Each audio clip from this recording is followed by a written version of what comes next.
안녕하세요. 인디자인 기초과정 3차 시 텍스트 다루기. 이번 시간에 학습할 내용은 텍스트를 다루는 방법입니다. 텍스트를 다룬다 하게 되면 일단 문자 도구를 가지고 문자를 입력하는 방법을 살펴볼 거예요. 자, 다음으로 문자의 양이 많은 경우에는 원고에서 텍스트를 가져오는 방법이 있습니다. 자, 그래서 텍스트를 가져오는 방법 살펴볼 거고, 원고에서 텍스트를 가져오시게 되면 텍스트의 양이 많아서 텍스트 프레임을 넘치는 경우 저희가 그 넘친 텍스트를 다른 텍스트 프레임으로 넘겨줘야 되는데, 그러다 보면 텍스트에 흐름이라는 게 생겨요. 그래서 많은 양의 텍스트를 가지고 와서 텍스트 상자의 넘침을 해결하는 방법과 텍스트의 흐름은 어떻게 파악하는지 살펴보도록 하겠습니다. 프로그램 준비되셨으면 왼쪽 상단을 보시게 되면 새 파일이라고 있죠. 새 파일 단추 누르시고 대화 상자 뜨면 A4 용지 고르신 다음에 저희가 단의 개수를 2개로 하겠습니다. 자, 그런 다음에 단 간격은 5mm 설정할게요. 자, 그리고 난 다음에 만들기 누르시면 페이지가 하나 만들어지죠. 먼저 문자를 입력하는 방법에 대해서 살펴보도록 하겠습니다. 왼편 도구 상자를 보시게 되면 문자 도구가 있어요. 자, 문자 도구 T 고르시고 문자를 입력하고자 하는 위치에 가셔서 드래그 해가지고 영역 박스를 치시고 여러분들이 타이핑을 해서 문자를 입력하시면 됩니다. 자, 한번 입력해 볼게요. 자, 이렇게 해서 문자 입력이 다 되고 나면 선택 툴을 사용해서 완료하시면 되겠습니다. 자, 이게 문자를 입력하는 기본 방법이에요. 자, 다음으로 패스상의 문자를 살펴보도록 하겠습니다. 왼편 문자 도구에서 문자 도구를 클릭하고 계시면 패스의 입력이라고 하는 게 나오죠. 자, 이 패스의 입력은 도형의 테두리 경계를 따라서 글자가 써지는 것을 패스상의 문자라고 합니다. 자, 그러기 위해서는 저희가 도형을 하나를 그려볼게요. 그런 다음에 문자 도구 가셔서 패스의 입력 고르시고 도형의 가장자리 테두리 부분에 커서를 대시면 커서의 모양이 I자에 곡선 표시가 달려있죠. 자, 이 상태에서 클릭하시면 이제부터는 도형 테두리 부분 위에 커서가 깜빡일 거예요. 그러면 다시 패스상의 문자라고 글자를 입력해 볼게요.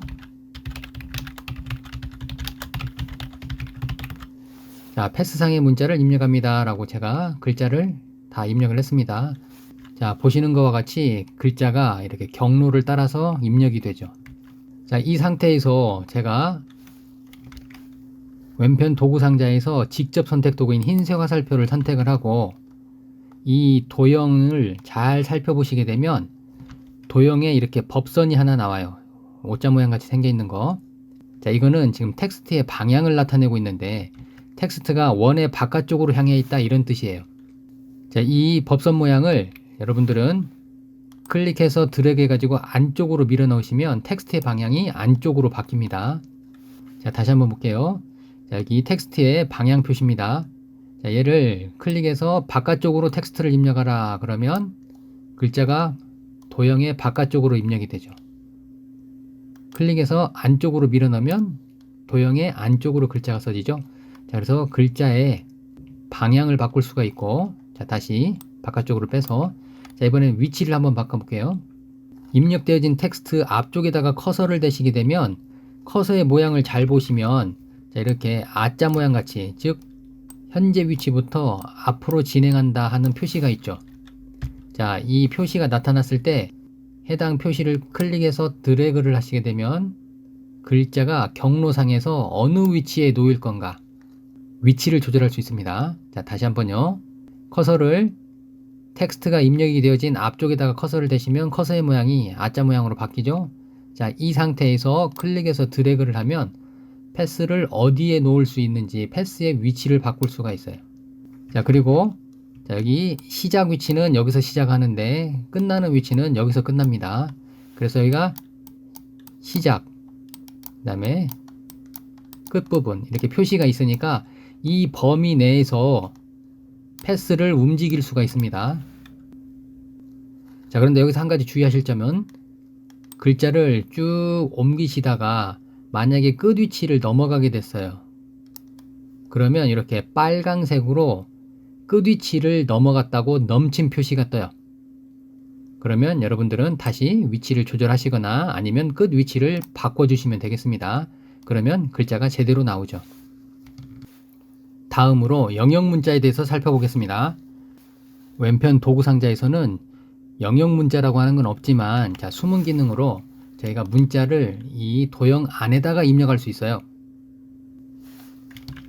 왼편 도구 상자에서 문자 도구를 고르시고 도형 위로 커서가 올라가면 커서의 모양이 바뀝니다. 자, 한번 확인해 보세요. 자, 커서를 바깥쪽으로 빼보면 기본 상태로 I빔이 점선 사각형으로 감싸져 있어요. 그런데 커서를 도형 안으로 집어넣게 되면 I빔이 점선 동그라미로 감싸져 있죠. 자, 이렇게 해서 입력 상태가 다르다는 걸 확인했습니다. 자, 그러면 이렇게 도형 위로 커서가 올라와서 이 부분을 클릭하게 되면 커서가 위에서 깜빡깜빡하죠? 자, 제가 문자를 입력을 해보도록 할게요.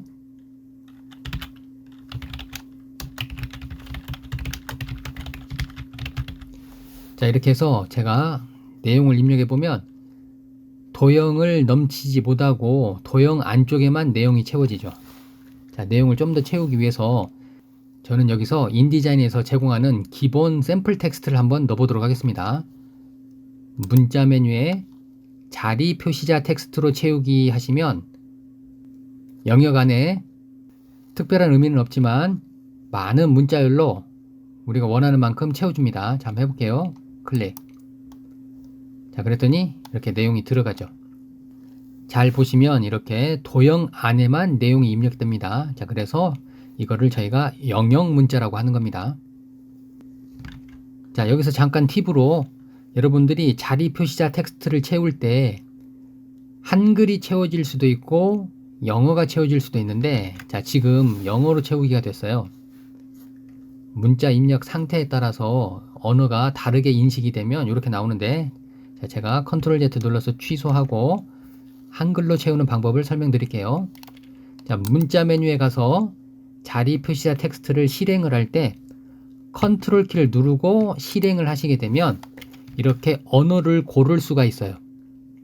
그러면 자, 저는 지금 로마자로 채우지 말고 한국어로 채우라고 한번 실행을 해볼게요. 한국어.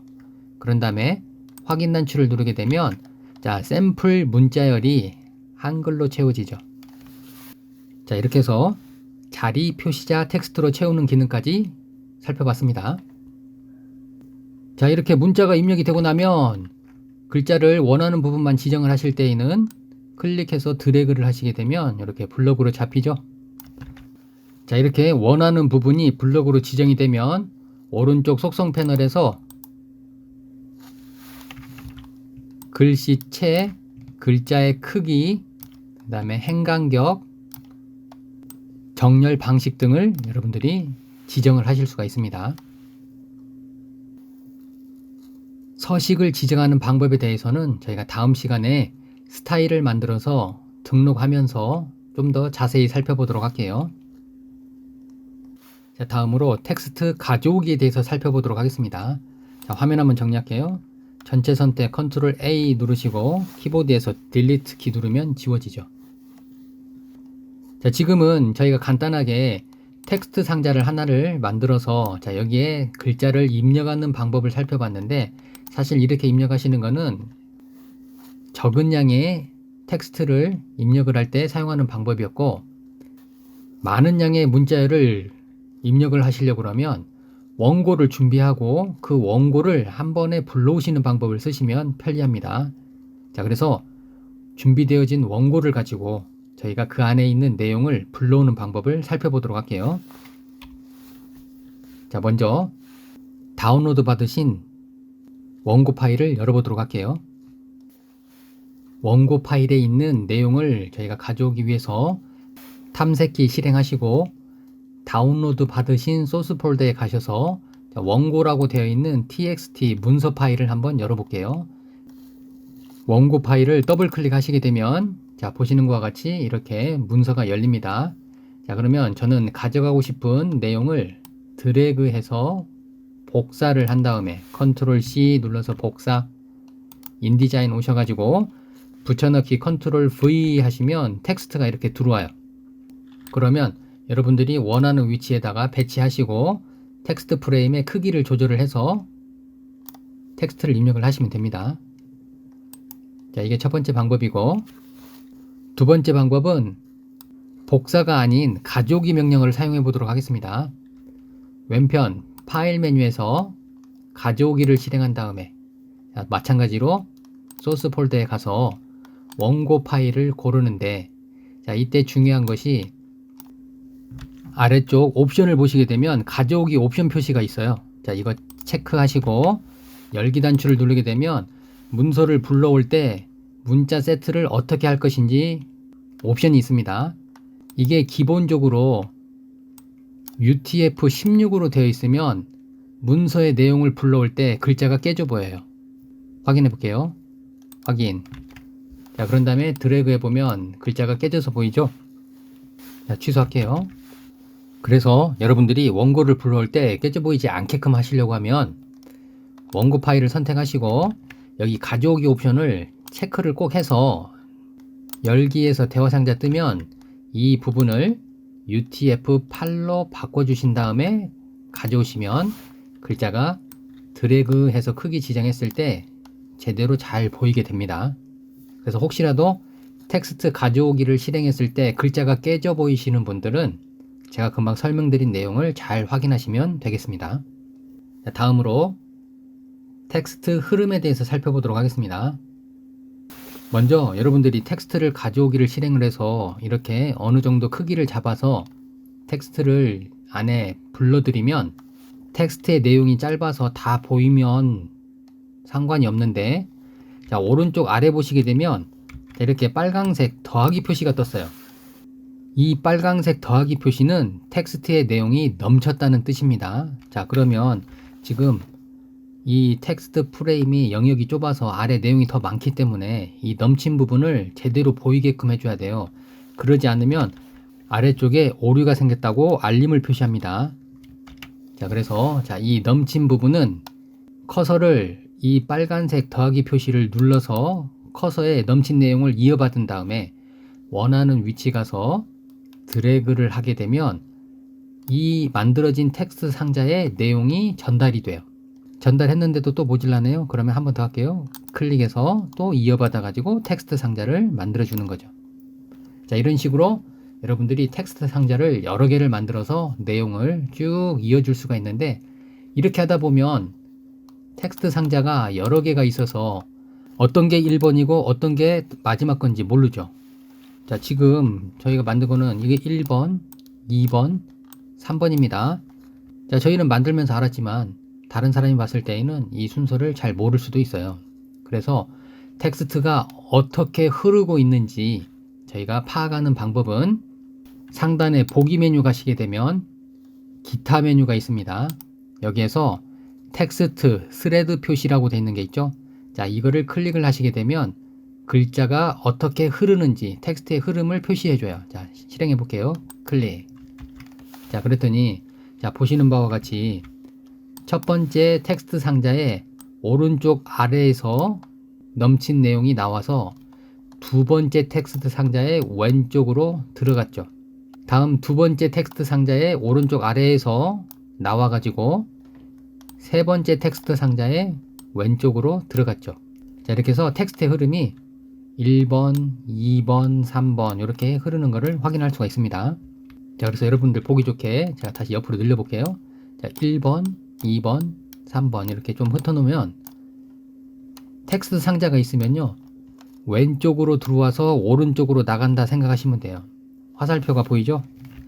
자, 보시면 왼쪽으로 들어오는 표시와 오른쪽으로 나가는 표시가 있습니다. 자, 이렇게 해서 텍스트는 어떻게 연결이 되어 있고 그 흐름을 어떻게 파악하는지 텍스트 스레드에 대해서 살펴봤습니다.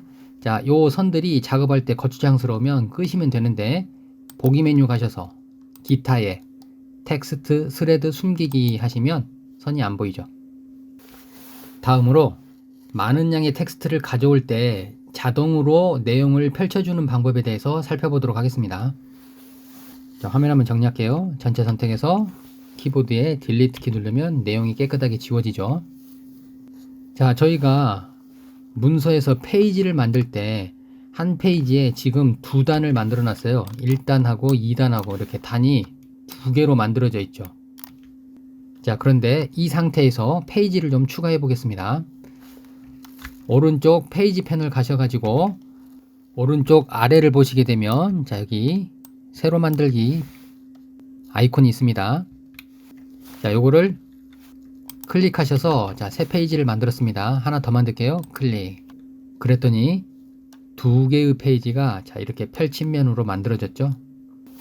다음으로 텍스트를 가져오기 해보겠습니다. 파일 메뉴에서 가져오기. 자, 그런 다음에 원고를 선택하고 앞에서 저희가 가져오기 옵션을 사용해서 UTF-8로 바꿨기 때문에 다음부터는 기본값이 UTF-8이 적용이 되니까 이 옵션은 굳이 이제 쓰지 않으셔도 됩니다. 켜놓고 쓰시게 되면 대화 상자가 자주 떠요.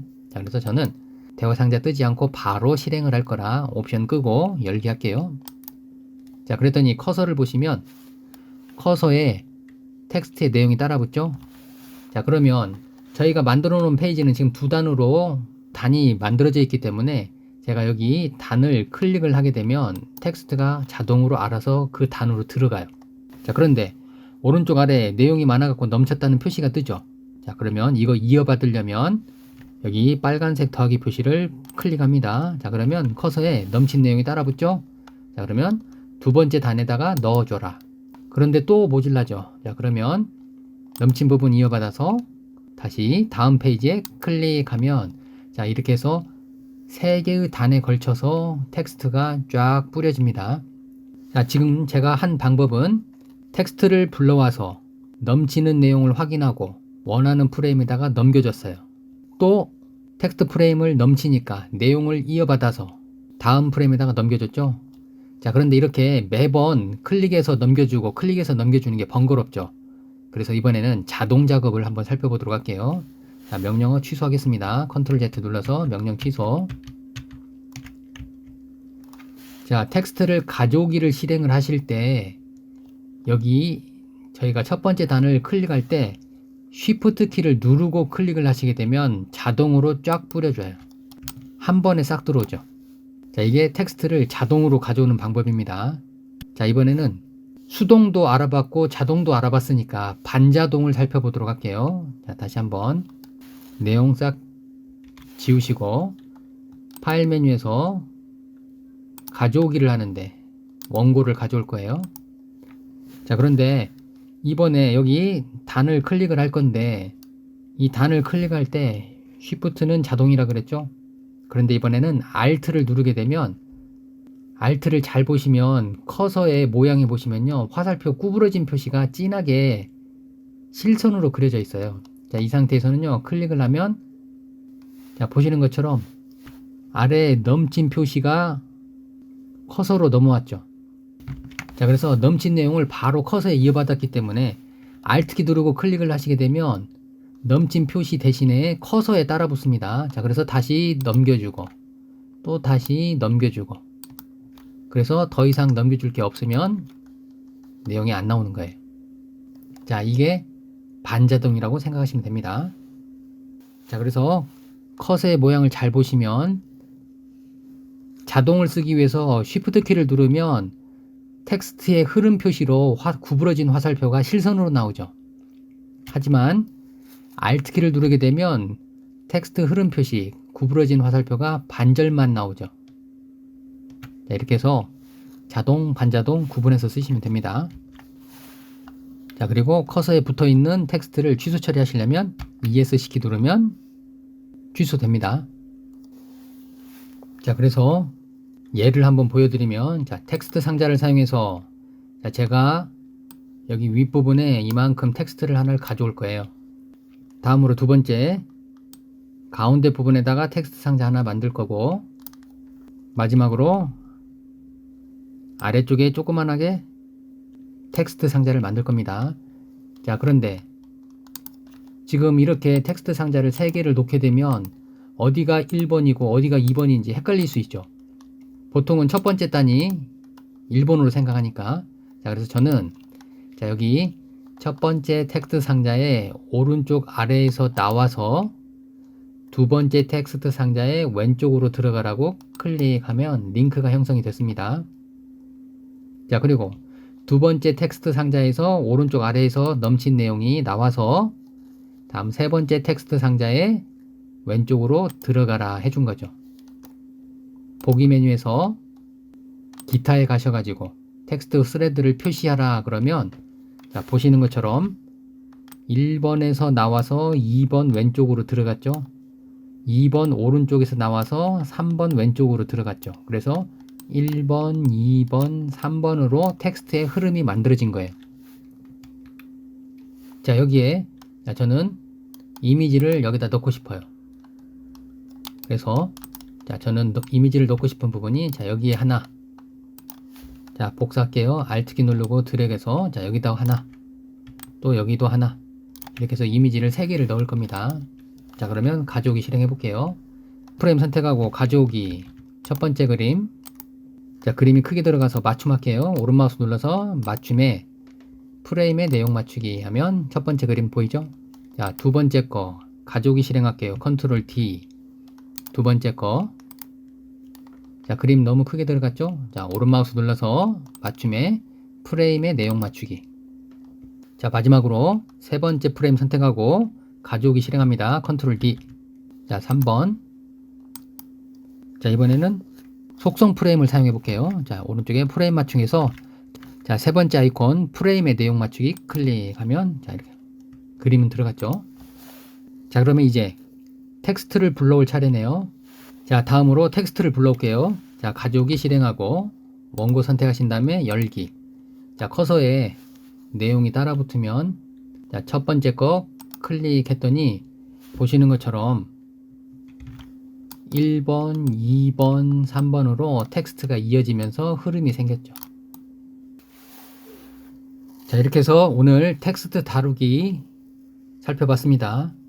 문자 입력하는 방법, 텍스트 가져오기, 텍스트 흐름 연습해 보시고 여러분들이 레이아웃 만드실 때 도움이 되시면 좋겠습니다.